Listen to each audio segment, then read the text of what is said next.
So then let's come back and challenge your initial conviction here, Yes. which is, again, let's say an Ossoff wins. That does inspire a lot of other people to get involved, inspires the Democrats saying we can really win some of these districts.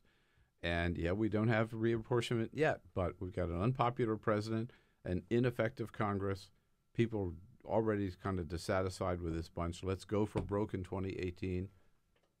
Could Democrats take back the House under that scenario in 2018? It would require probably upwards of 55 to 56% of the popular vote for House candidates. That doesn't happen very often. If you got to it would have to be a real 50, wave. What do they call those wave It would election? have to be a huge wave. It would have to be bigger than the 2006 Democratic wave. It would have to be bigger than the 2010 Republican wave.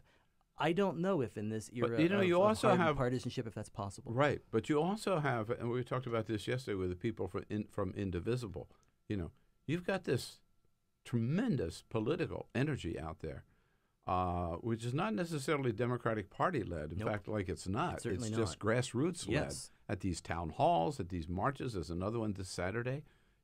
And a lot of that is spilling over into congressional town halls and congressional races. Right? They're looking at, they want to know where can we put our energy next. Right? Just like we were talking about up in New Jersey 11, Yeah. with Rodney Frolickheisen, veteran Republican congressman, and they just pushed him until he met with them and he agreed he was going to vote against the Republican repeal thing. And everybody was like, okay, now what do we do next? Exactly. They have a victory.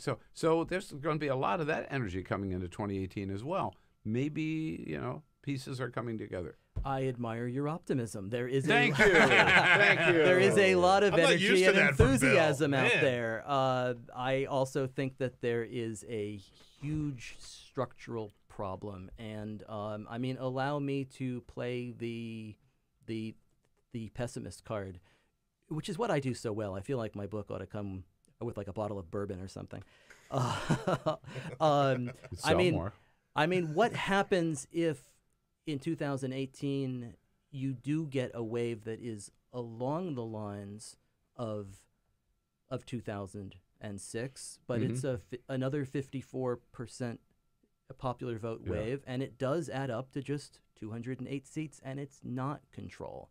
So you could have a pretty big majority for Democratic House candidates and not actually have that translate into a majority of seats. It happened in 2012. 1.4 million more votes for Democratic House candidates than Republicans.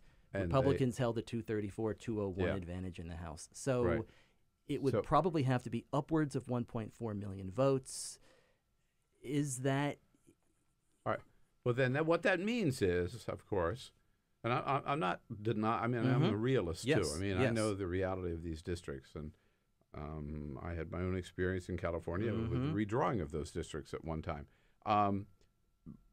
That means then, in order to have districts that are going to be favorable after 2020, the Democrats really have to focus on 2018 and 2020 on governorships and state legislative races, correct?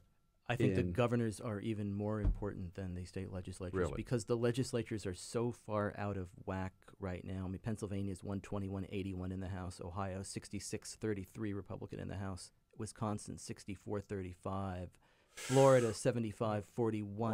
Whoa. Those are Republican versus Those are Democratic? all Republican majorities in largely blue states, purple states.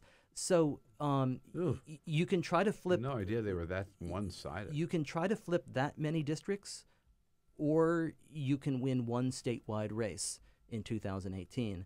If I'm the Democrats, I put my focus in there. But I also think that at least the governor can veto a bad bill. Yes, and then you have a long-term structural process. But we also have to be thinking about serious reforms to this redistricting process that like what thinks like taking it away from the legislature. Absolutely, that thinks structurally, and perhaps what we need to do is channel some of this energy and enthusiasm in the country, not into trying to flip individual districts for one party or the other, but into the kind of serious structural electoral reform that allows for change, if we start thinking about things like ranked choice voting, if we start thinking about multi-member districts, if we realize that in some ways it's not redistricting that's our problem, but it's districting itself